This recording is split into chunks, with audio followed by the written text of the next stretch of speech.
Ayoko na makita si Princess. Ayoko na. What do you mean? Tigilan mo na siya. Ibig mong sabihin, anong problema mo, Dad? Basta, makilig ka lang sa akin. Okay, baby. Kadiri naman! Kilabutan ka nga sa sinasabi mo, baby. Hey! Di kaya. Di kaya, no?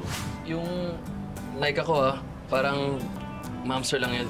Kahit ano pang tawagan ninyo ni Laika, walang problema sa akin. Basta okay ako na okay kayo. May ibig sabihin ba yung power na nakalagay sa t-shirt mo? Ah, itong power? Opo. Ito. Matagal na ho sa akin to, mga 10 taon na ata. Huwag kang mapa-apekto sa mga sinasabi ng dad ko, okay? Hindi importante ang mga sinasabi niya. Princess! Tama na, Wes. Napansin mo ba yung isa kong phone? Wala po, sir. Diyan lang yan, Wala bang ibang pumasok dito? Rosa? Sino si Rosa?